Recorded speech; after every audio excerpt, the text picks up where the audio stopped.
Kempdorp has been rocked by allegations of sexual abuse of a learner by other learners at a local school.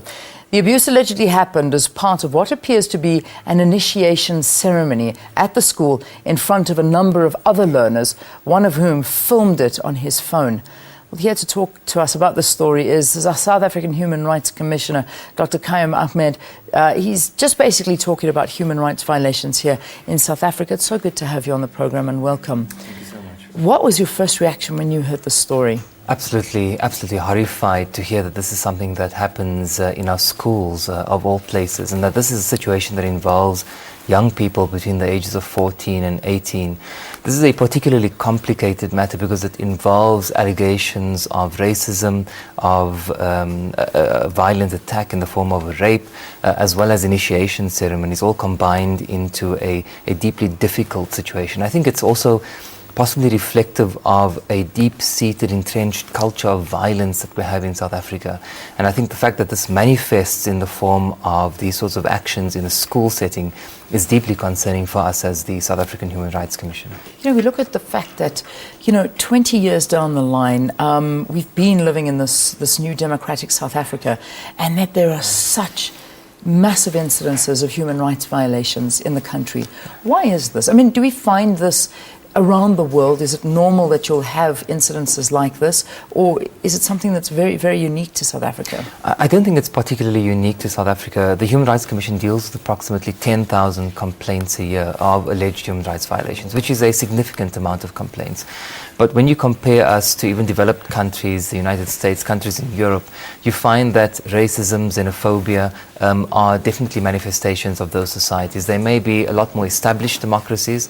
You also have this in Australia, but the levels of violence in South Africa are particularly high when compared to these countries. In terms of human rights violations more generally, though, when it comes to questions of segregation in schools, racism, xenophobia, I think South Africa has similar levels of these sorts of difficulties and challenges that other countries experience.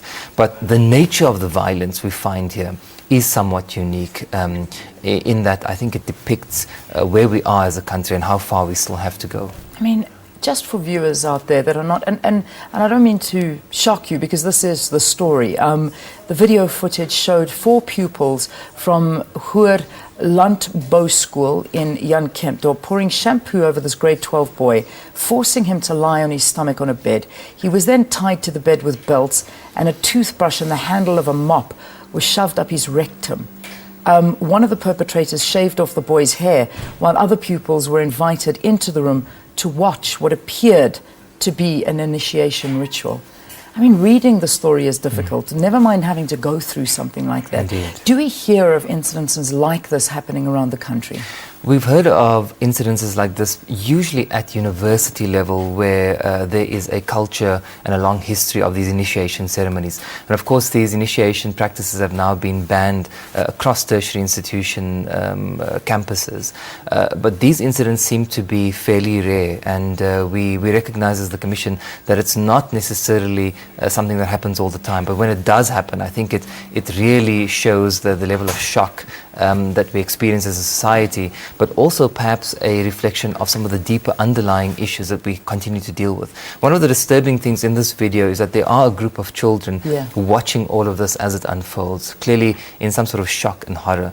And I think difficult questions must be asked of all of us as a society as how we often observe these acts taking place, whether it's a very violent rape that's happening, or it's a crime or theft or something taking place, and how we, out of fear, fail to respond. Some of those difficult issues are also some things that we need to consider and to analyze a lot more carefully as a society. We talk about this, and there's a fine line here because, a lot of the time we've been talking about this, about a ritual, an initiation ritual. Other people, and for instance, another little 17-year-old boy who was actually there witnessing this, said that the attack was not initiation, but this was pure racism. Where do we draw this line? This is one of the difficulties about this case and the various allegations that have been made. With racism, we know that, again, out of the complaints we deal with at the Commission, the overwhelming majority of complaints relate to race and racism at the Commission at the moment, 21 years into our democracy. So we're not surprised that at schools we're beginning to see a significant increase in cases of race and race-based violence. And this, again, is deeply disturbing because we often look at young people as the next generation, the generation untainted by the history and the baggage that we carry along as adults in this young democracy.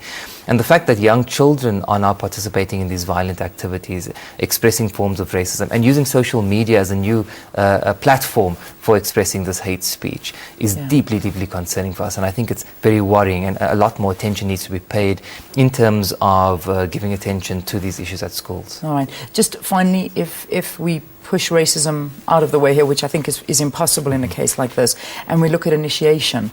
I mean, initiation on a level of this violence surely should not be accepted in schools, universities, colleges, whatever we're talking about. Initiation, is it up for review perhaps? Initiation has in fact been banned across all campuses at tertiary level and at high schools. So it's something that should not take place. There are sort of fun type of activities that happen in residences which have replaced the initiation ceremony.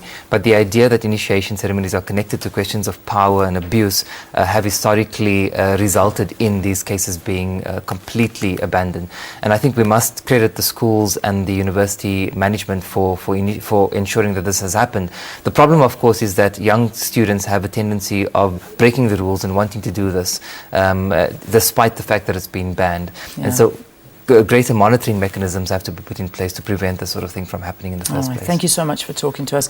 Dr. Kayum Ahmed, who is, of course, from the South African Human Rights Commission, talking about this awful story that happened in the Northern Cape town of Jan Kempdorp. Again.